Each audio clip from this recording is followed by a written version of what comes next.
ನಮ್ಗೆ ಎದುರಿಸ್ಬೇಡಿ, ಮೊದಲು ಹೇಳ್ತಾ ಇದ್ದೀನಿ. ನಿಮ್ಮ ಜಾಗದಲ್ಲಿ ನೀವು ನಿಂತ್ಕೊಳ್ಳಿ, ನಮ್ಮ ಜಾಗದಲ್ಲಿ ನಾವು ನಿಂತಿದ್ದೀವಿ. ವಾಪಸ್ ಹೋಗಲ್ಲ ಅಂತ ಇನ್ನೊಂದ್ಸತಿ ವರ್ಡ್ ಬರ್ಬಾರ್ದು ನಮಗೆ. ವಾಪಸ್ ನಿಮ್ಮ ಮನೆ ಇಲ್ಲಿದ್ರೆ ನಮ್ಮ ಮನೆ ಇಲ್ಲೇನೆ.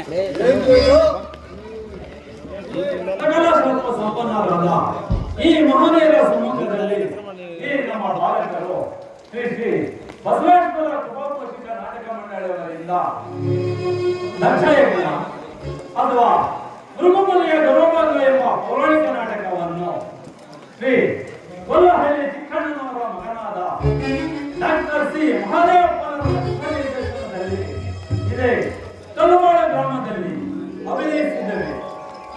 ಆದುದರಿಂದ ತಾವೆಲ್ಲರೂ ಕುಟುಂಬ ಸಮೇತರಾಗಿ ಆಗಮಿಸಿ ಈ ನಮ್ಮ ನಾಟಕ ಮಂಡಳಿಯವರನ್ನು ಕೃತಾರ್ಥರನ್ನಾಗಿ ಮಾಡಬೇಕೆಂದು ನನ್ನ ವಂದನೆಗಳು. ಆದರೆ ನನ್ನ ಪ್ರಿಯವಾದ ನಟನಮ್ಮನಿಗೆ ಈ ನಾಟಕದ ಪಾತ್ರಧಾರಿಗಳನ್ನು ಸಿದ್ಧಪಡಿಸುವಂತೆ ಹೇಳಿದ್ದೇನೆ. ಆದರೆ ಇನ್ನೂ ಬಾರಲೇ ಇಲ್ಲವಲ್ಲ. ಸ್ತ್ರೀಯರ ಸ್ವಭಾವ ಹೀಗೆಯೇ. ಆಗಲಿ, ನಾನೇ ಕರೆಯುವೆನು. ಪ್ರಿಯೆ, ಬೇಗ ಬಾ.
ಪ್ರಿಯೆ, ಇಷ್ಟು ಹೊತ್ತು ಏನು ಮಾಡುತ್ತಲಿದೆ? ಈ ಸಭಿಕರೆಲ್ಲರೂ ಇನ್ನೂ ನಾಟಕ ಪಾಲಕ ಆಗಲಿಲ್ಲ ಎಂದು ಬೇಸರ ಪಡುವುದಿಲ್ಲವೇ? ಏನು ಮಾಡುದು? ಮಳೆಗಾಲ ಮುಟ್ಟೆಯಿಂದಲ್ಲ. ಹೌದು ಪ್ರಿಯೆ, ಮರ್ತಿದ್ದೇನೆ.